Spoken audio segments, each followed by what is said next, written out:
And after queen to e6, he realized that it wasn't his queen that was his most powerful weapon in this position.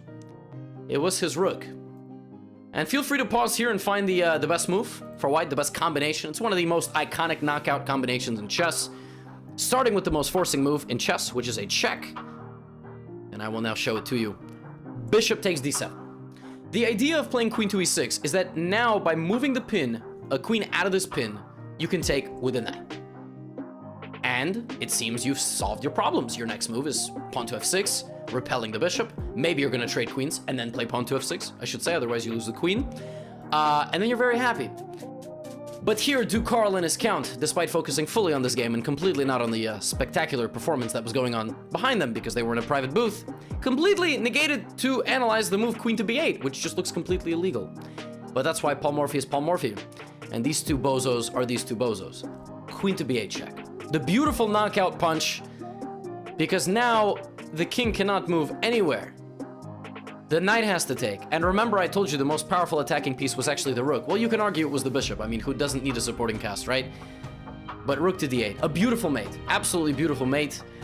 The conclusion of the historic 1858 opera game.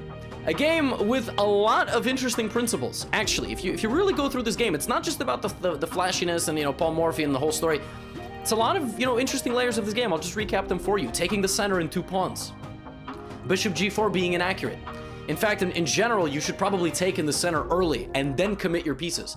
One more thing is don't get the bishops out and trade them off so quickly. Because the thing is, as the board opens up, you've been presented with the light-squared bishop so early, and now your light-squared bishop comes alive. It has no counterpart. You cannot give away bishops so early in the game unless you keep the position closed. So it's better to develop your knights early than bishops. And for white, it's immediately important to counterbalance the desire to just naturally develop your pieces with actually posing your opponent serious dangers in the opening, right? And that's what Paul Morphy did. Not taking material in view of wanting to keep more pieces on the board and potentially long-lasting attacking effects, right? And then ultimately not overextending, not opening the board to such an extent when your king is still in the middle, even at the cost of material. And if you're ever looking to sacrifice a piece for 2 pawns, make sure you have a concrete follow-up. If it's very easy for your opponent to get their king out of danger, for example, it's probably not good. But in this case, it was not easy. And there were many, many more layers to the attack that ultimately culminated in a beautiful sacrifice and another beautiful sacrifice and checkmate.